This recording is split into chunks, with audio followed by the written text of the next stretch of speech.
Greetings, class. Let us talk about tables in chapter number 6. Tables are a wonderful way of organizing information on a web page. In this chapter, I want you to understand when a table is the right tool and when it's not the right tool. They're meant for information that belongs in rows and columns, as we will see. They have headers. For instance, if I am doing a schedule, if I'm doing something related to pricing, really trying to organize and compare structured information. When we understand where headers, data cells, captions, and spanning play a role, we're able to organize data clearly and avoid one of the classic beginner mistakes in web when we're trying to use tables for page layout. We used to do that in the past in terms of page layout, but it's not accessible today. It's not a best practice, so we're going to try to avoid those to prevent any trouble that we may have in that regard. So no further ado, let me share my screen. Let's implement a table in terms of the work that we're going to be doing right here in this chapter number 6 discussion. So of course, I'm going to need a new page. As you know, per my usual procedure, I shall not reinvent the wheel.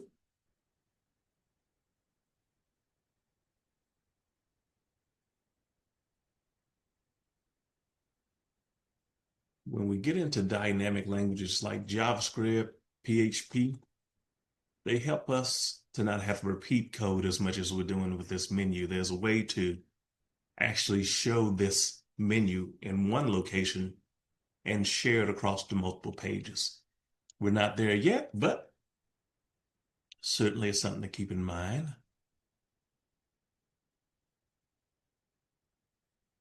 This is our discussion about tables.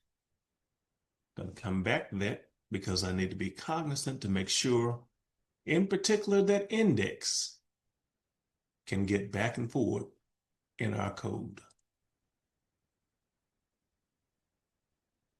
So every page needs that link that we've done thus far. The iterative process of web, you can't forget pages that we have written before. They become part of a larger system that we're developing.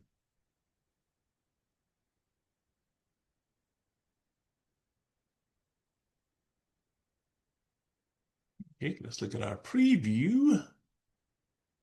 Aha, chapter 6 is there. And we will be talking about tables.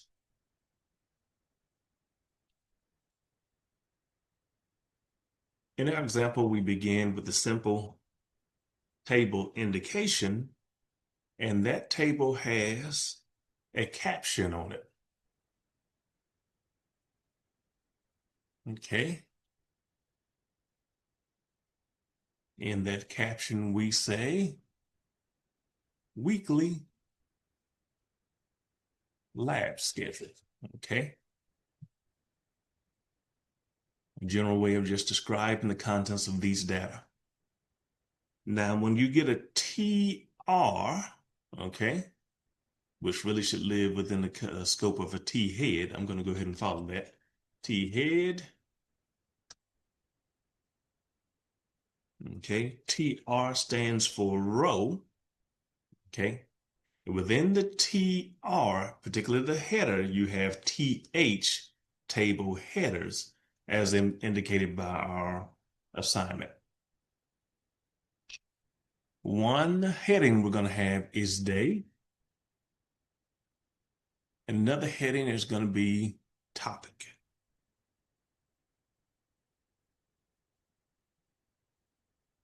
So remember the THs are going to become TDs at later points, table data later in the table itself. So in our first row, which is going to form its own TR, its own row, we have Monday, that first data point, Monday, and remember it's TD at this point, And on that day, we're going to talk about HTML structure. Okay. I've done this for a while, so I can see this in my brain. What you want to do regularly, if you just don't have HTML compiled in your brain yet, go look at your preview. And notice that this is giving us structure, okay? But you really can't see any borders, okay? We use cascading style sheets typically to affect the change of the border. But the old school method I used to do is say table border equal 1. It's going to give me a 1, I believe, 1 pixel border. It's going to allow us to see the work that we're doing here. Our caption, our headers are bold, and we have our first row there, Monday HTML structure. Let us continue this work.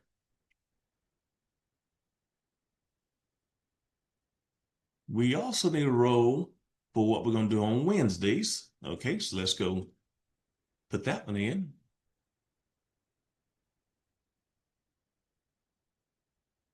TR. Remember that every TR has a TD. On Wednesday, we shall be covering forms. Oh, those are coming.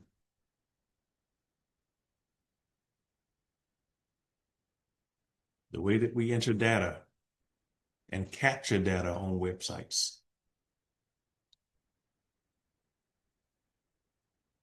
If it helps your brain see it better, you might put the TDs on a different row or put them together. But I put it the other way on purpose so that you can kind of see, okay, how it's actually going to render on screen. They do render on the same row like that.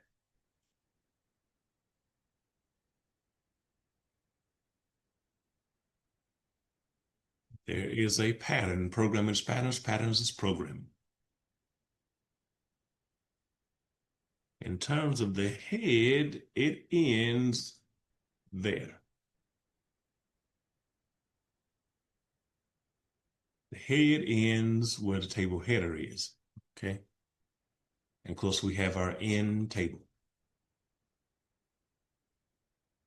So in this particular item, we have a basic table with 2 rows, right? Not too spectacular, but we know the elements of the table row, caption, header, table data, TD, TRs, forming rows, beginning and ending, table elements. You're going to be required to, in the future assignment, display a table on screen. You're going to determine the data based upon the topic that you've been approved for. But you have the basic technical understanding of how to implement the table. It's going to be up to you as the web developer to put data into it, to put the content, if you will. These things get better with time and practice. And I'm rooting for you. Take chances, make mistakes, get messy, like Miss Frizzle said. And I look forward to our future conversations. More to come. Stay tuned. Dr. T, signing out.